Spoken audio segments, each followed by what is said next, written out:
Welcome back to the Storiesz 13 channel. Tonight, we're diving into a story that starts with a whisper and ends with a secret you won't forget. I was just scrolling through my phone, like I always do late at night when I can't sleep. The house was quiet, almost too quiet. My parents were out of town for the weekend, so I had the place to myself. It was nice at first, but now, as the clock ticked past 2 a.m., the silence felt heavy. I was about to put my phone down and try to get some sleep when it started vibrating in my hand. My heart skipped a beat as I saw the caller ID. It was me. My own contact photo stared back at me from the screen. My name right there in bold letters. What the hell? I muttered, my finger hovering over the answer button. This had to be some kind of glitch, right? Maybe my phone was acting up, but curiosity got the better of me, and I swiped to answer. At first, there was nothing, just a faint static, like an old radio trying to tune in.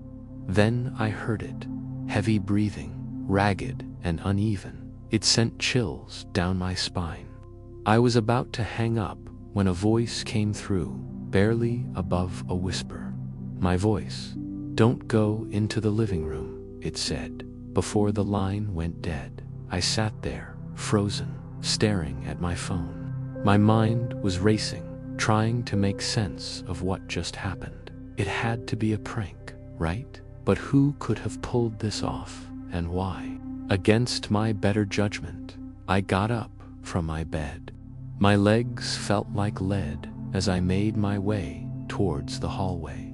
The house seemed different somehow, shadows stretching where they shouldn't be. I clutched my phone tightly, its dim glow the only source of light. As I approached the living room, I noticed something off. The air felt colder, and there was a faint smell I couldn't quite place. My heart was pounding so hard I could hear it in my ears. I stepped into the living room, and that's when I saw it. My favorite coffee mug, the one I'd left on the table earlier, was now in pieces on the floor. The shards glinted in the moonlight, streaming through the window and the TV.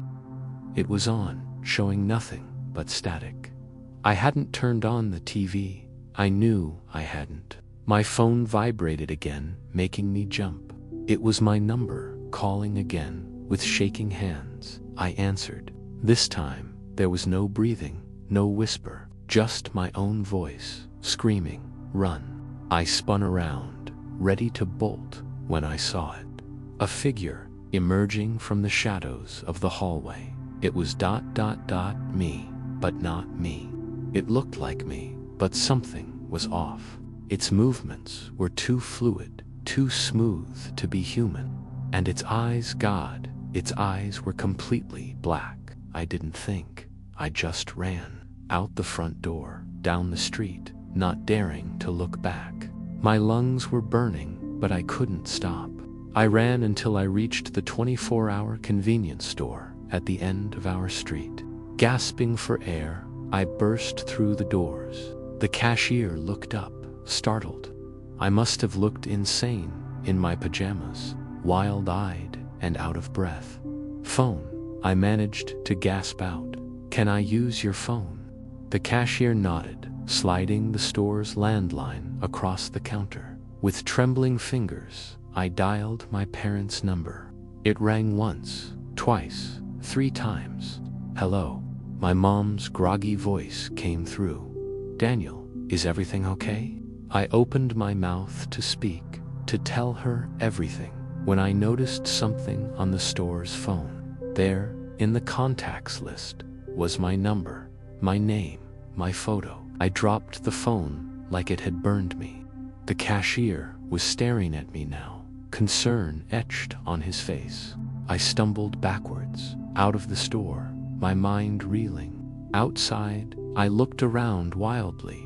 Every phone I could see in people's hands as they walked by, glowing through car windows. They all seemed to have my number saved. My face stared back at me from a dozen screens. I felt like I was losing my mind. This couldn't be happening. It had to be a dream, a nightmare. I pinched myself hard enough to leave a mark, but nothing changed. Just then, my phone buzzed in my pocket. With a sense of dread, I pulled it out. There was a notification on the screen. New voicemail from you.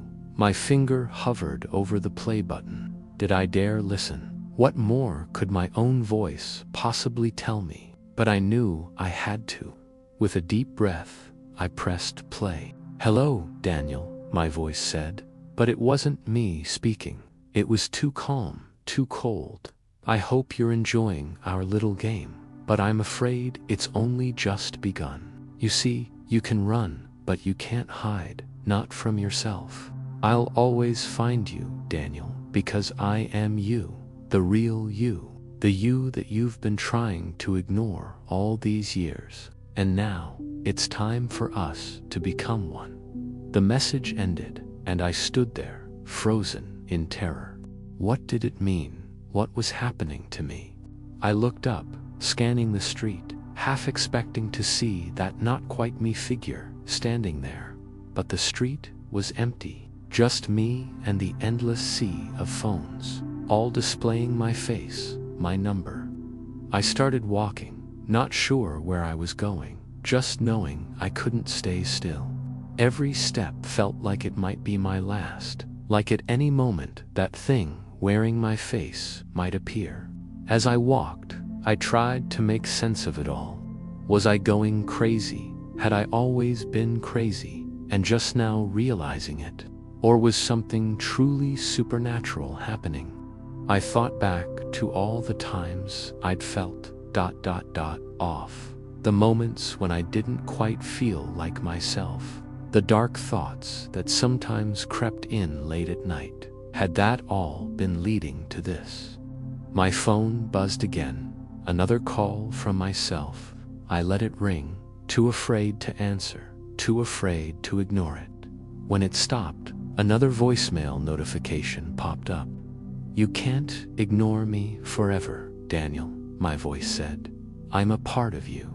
The part you've been trying to suppress. But I'm stronger now, and I'm coming for you." I broke into a run again, not caring where I was going. I just needed to get away, to find somewhere safe. But how could I hide from myself? As I ran, I caught glimpses of my reflection in store windows. Each time, for just a split second, I could swear I saw that other me, the one with the black eyes and the too smooth movements. I ran until my legs gave out, collapsing onto a park bench. The sun was starting to rise, painting the sky in shades of pink and orange. It should have been beautiful, but all I felt was dread. My phone buzzed again. This time, it wasn't a call or a voicemail. It was a text message from me. "Look behind you," it said. I didn't want to. Every fiber of my being screamed at me not to turn around, but I couldn't help it. Slowly, I turned my head, and there it was, the other me, standing just a few feet away, a twisted smile on its face. As I watched, frozen in terror, it began to walk towards me. Its movements were jerky now, like a marionette with tangled strings. "Hello, Daniel," it said, in that voice that was mine but not mine. "It's time to face yourself."